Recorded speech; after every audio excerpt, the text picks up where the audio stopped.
Bonjour, soyez bienvenus à Izakaya de Sayaka. Sayaka c'est mon prénom. Izakaya signifie le bistrot en japonais. Aujourd'hui, je souhaiterais vous présenter le kanji idéogramme sake et à partir de ce caractère, on va s'amuser. On y va.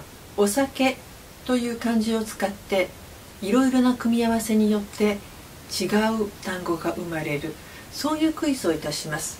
皆さんもぜひ参加ください。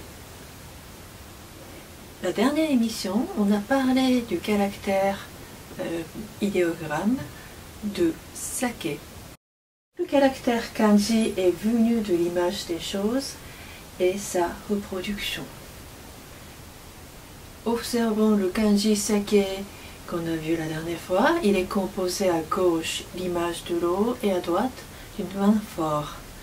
Donc, visuellement, il fait appel à l'imaginaire dès le premier regard.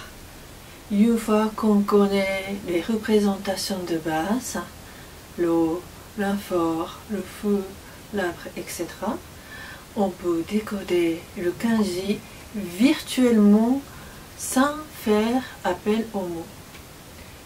Maintenant, vous êtes familier avec le kanji de sake. Cet idéogramme représente un sens et une idée de l'alcool à boire en japonais.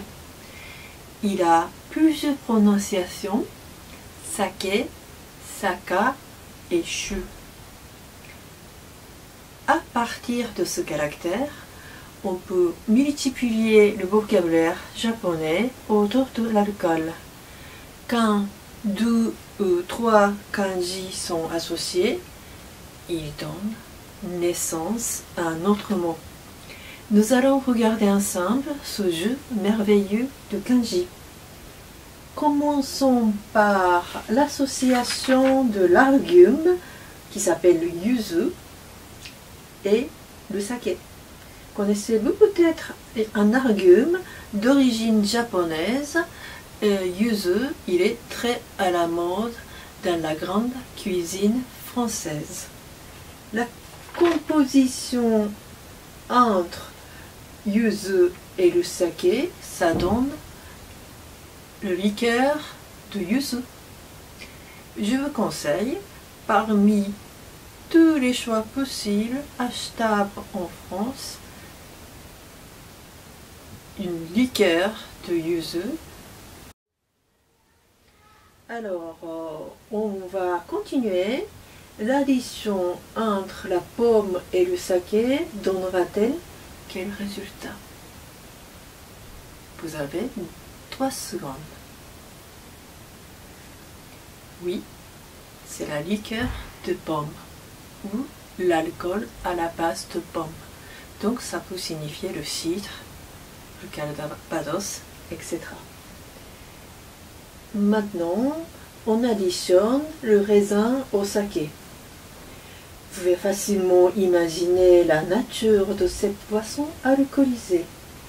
Oui, il s'agit de vin Budō-shu. Le vin n'existait pas au Japon avant le XVIe siècle. Cette boisson était complètement exotique pour nous. Il était certainement importé par les missionnaires portugais ou les Espagnols. Ensuite, que donnera-t-elle le mariage entre l'orge et le saké? Ça se prononce comme bakushu. La réponse est suivante. Il s'agit de la bière. Actuellement, les Japonais ont tendance de le dire biru à la place de bakushu. Bakushu est une expression littéraire. さて、もう少し難しい質問に行きましょう。日本人でも当てにくいかもしれません。C'est le mariage entre le feu et le saké. Quand on voit cette boisson, on crache le feu. Oui, il s'agit de l'alcool fort, comme whisky, l'eau de vie, rhum, etc. On le prononce ka shu. Cette expression est assez désuète, donc on ne l'entend pas très souvent. Continuons ce jeu un peu plus loin autour de ce kanji peut désigner autre chose que les boissons alcoolisées. Voyons l'association entre le saké et l'entrepôt. Que cela peut donner? Cela donne le résultat de l'u de l'élaboration et la conservation de saké. Sakagura, on prononce comme ça, Sakagura signifie la brasserie où on élabore et conserve le saké. En œnologie, on peut le traduire comme le chai. Alors, je voudrais donner le dernier exemple d'aujourd'hui autour de la culture saké. Moi, je m'appelle Sayaka et les Français, quand ils ne sont pas encore habitués de mon prénom, ils m'ont souvent appelé Sakaya. Que cela signifie Sakaya?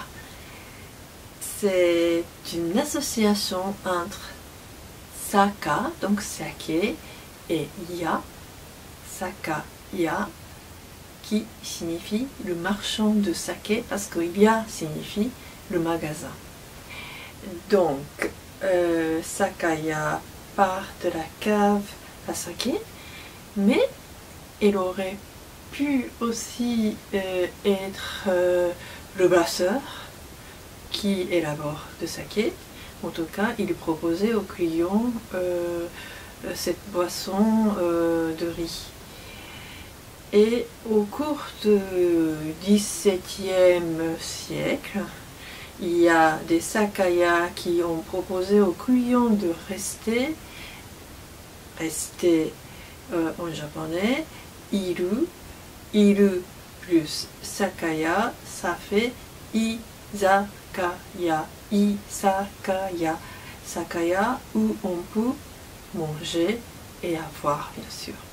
Donc c'est l'origine du mot bistrot, izakaya en japonais. C'est pour ça que je l'ai nommé Izakaya de Sayaka, parce que ça fait une petite analogie. Voici, aujourd'hui c'est fini. J'espère que cette émission vous a plu et que vous allez vous inscrire, laisser quelques commentaires si vous en avez des questions. Et je vous dis à la prochaine fois. La prochaine fois, je parlerai plutôt de la recette japonaise facile à réaliser. Voici, à bientôt. Ja, mata ne.